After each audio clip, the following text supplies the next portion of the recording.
16 channels, 15 languages, 26 states, 1200 plus reporters, 67 plus crore viewers, India's largest news network. And more TV News Network Digital.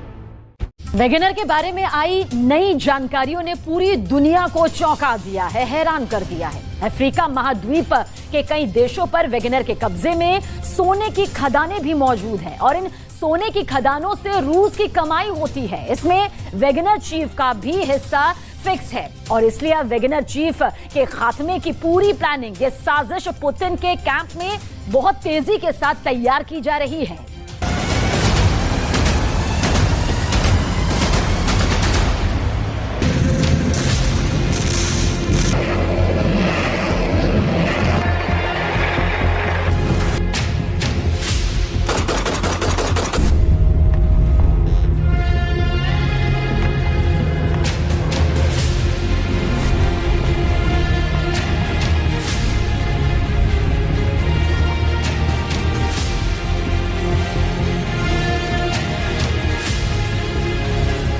रूस के अंदर Putin का जलवा क्या है?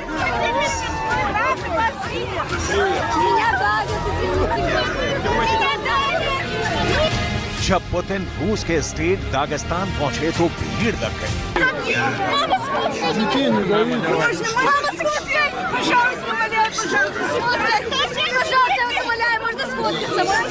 पुतिन की एक तस्वीर लेने के लिए भगदड़ सी मच गई।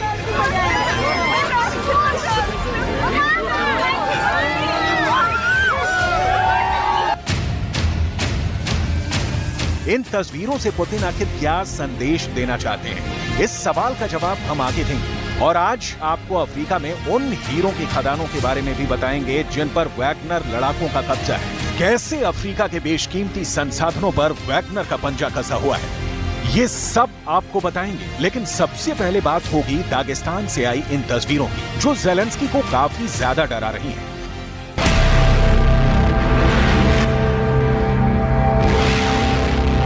बहुत खूनी युद्ध चल रहा है, रूस के सैनिक भी मारे जा रहे हैं, फिर भी रूस के अंदर पुतिन के रुतबे में कोई कमी नहीं आई। पुतिन की लोकप्रियता आज भी पूरी आन बान शान से कायम है। ज़ेलेंस्की के लिए इससे भी ज्यादा डराने वाली बात यह है कि पुतिन की ये फैन फॉलोइंग रूस के दागिस्तान स्टेट के अंदर है।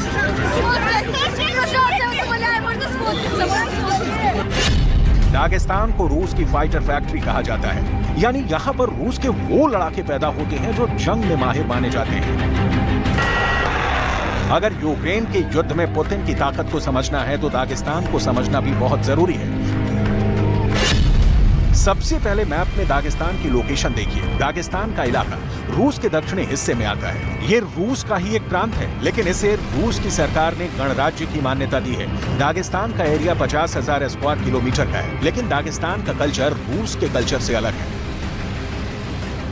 दागिस्तान के लोग युद्ध प्रिय माने जाते हैं। भौगोलिक परिस्थितियों की वजह से दागिस्तान के लोग काफी मजबूत कद-काठी के होते हैं और यही वजह है कि पुतिन चाहते हैं कि दागिस्तान के इलाके से ज्यादा लोग रूस की आर्मी में शामिल होकर यूक्रेन के अंदर अपना जौहर दिखाएं। दागिस्तान के लोग पुतिन के लिए कैसे अपनी जान लुटा रहे हैं, जरा इन आंकड़ों से समझिए। युद्ध में अगर मॉस्को का एक जवान मरा तो उसी अनुपात में दागिस्तान में 10 जवान मरे, यानी मॉस्को से 10 गुना ज्यादा। पूरी दुनिया में जब वैगनर की बगावत की चर्चा हो रही थी, तब पुतिन ने सबका ध्यान हटाने के लिए दागिस्तान का दौरा किया, ताकि रूस के दुश्मनों को ये पता चल जाए कि पुतिन के पास दुनिया की वो फाइटर फैक्ट्री है जो किसी के पास नहीं है। फिर भी ज़ेलेंस्की लगातार अपने डायलॉग्स के जरिए यूरोप को समझाना चाहते हैं कि उनका काउंटर ऑफेंसिव कितना सफल हो रहा है। ज़ेलेंस्की ने अब वैगनर पर नया दावा किया है कि लुहांस्क और यूक्रेन के अंदर यूक्रेन की आर्मी ने 20,000 वैगनर लड़ाकों को मार गिराया है। Щоденну підтримку збройну, політичну, економічну і гуманітарну підтримку України. Сьогодні є чергове наше сильне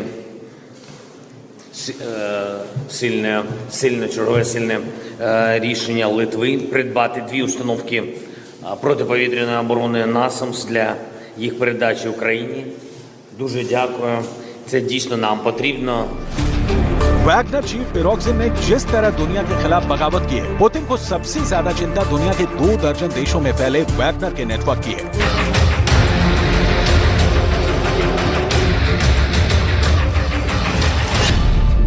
अफ्रीका के अंदर वैगनर का लाखों बिलियन डॉलर्स का साम्राज्य है। देखिए, ये है अफ्रीका महाद्वीप के नक्शे में सेंट्रल अफ्रीकन रिपब्लिक नामक देश की लोकेशन। सेंट्रल अफ्रीकन रिपब्लिक देश के अंदर एक सोने की खदान है। इस सोने की खदान से हर साल 2378 करोड़ की कमाई होती है। 2378 करोड़ की इस सालाना कमाई पर वैगनर और फेरोक्सन का कब्जा है। वैगनर समूह और फेरोक्सन ने कई शेल कंपनियों के जरिए इन सोने की खदान की सुरक्षा और खनन सहित सभी लाइसेंस हथिया लिए हैं। बड़ा सवाल यह है कि आखिर वैगनर और वैगनर चीफ फेरोक्सन ने इन सोने की खदानों पर कब्जा कैसे किया। सवाल यह भी है कि आखिर पुतिन ने वैगनर चीफ फेरोक्सन के माध्यम से कैसे अफ्रीका के अंदर भी वैगनर आर्मी तैयार कर दी। दरअसल वैगनर लीडर्स अफ्रीका महाद्वीप के देशों जैसे सूडान और माली की जेलों में बंद कैदियों को रिहा करवाकर वैगनर ग्रुप बनाते हैं और इन ग्रुप्स का भी नेटवर्क रूस के वैगनर ग्रुप से जुड़ा हुआ बताया जाता है। वैगनर ग्रुप अफ्रीका के अंदर इतने शक्तिशाली हो चुके हैं कि ये खूंखार लड़ाके अफ्रीका महाद्वीप के इन देशों के कई बड़े नेताओं और प्रभावशाली लोगों की सुरक्षा में भी तैनात कर दिए गए हैं। अमेरिका का दावा है कि नॉर्थ कोरिया के तानाशाह किम जोंग भी वैगनर्स को मदद कर रहे हैं। In part, because of our sanctions and export controls, Russia is searching for arms from foreign countries, including through Wagner. In recent weeks, we have seen North Korean officials falsely deny that they have provided arms to Wagner. As we have said publicly, North Korea delivered infantry rockets and missiles into Russia for use by Wagner toward the end of last year. So today, we are releasing some imagery of this initial delivery. America खुद परेशान है। Africa के कई देशों में Wagner फैल चुका है और वहां के संसाधनों पर कब्जा करता जा रहा है। मिसाल के तौर पर सेंट्रल अफ्रीकन रिपब्लिक देश के अंदर एक सोने की खदान है। इस देश की राजधानी बांगोई से 400 किलोमीटर दूर स्थित डेस्सिमा गोल्ड माइन में 2 साल पहले एक हाथ से खुदाई होती थी। सैटेलाइट इमेज से पता चलता है कि वैगनर यहाँ हैवी मशीनरी से काम कर रहा है। वो यहाँ से सालाना 4.2 टन सोना निकाल रहा है, जिसकी कीमत 2378 करोड़ रुपए है। अमेरिका की ही रिपोर्ट की माने तो अफ्रीका के इन देशों के अंदर वैगनर का इतना दबदबा कायम हो चुका है कि वैगनर लड़ाके बड़े पैमाने पर बलात्कार कर रहे हैं, बच्चों का अपहरण कर रहे हैं। कई गंभीर आपराधिक गतिविधियों में लड़ाके शामिल हैं। ये अफ्रीका में सरकारों को अस्थिर करके मानवाधिकारों के उल्लंघन का काम लगातार कर रहे हैं। समझना मुश्किल नहीं है कि वैगनर की हर हरकत पर अमेरिका की पैनी नजर है। लेकिन बाइडेन और उनके प्रशासन की तरफ से हमेशा इस बात का खंडन किया गया है कि वैगनर की बगावत में अमेरिका का कोई रोल है। लेकिन रूस के विदेश मंत्री लावरोव ने इस साजिश का एंगल ढूंढ निकाला है।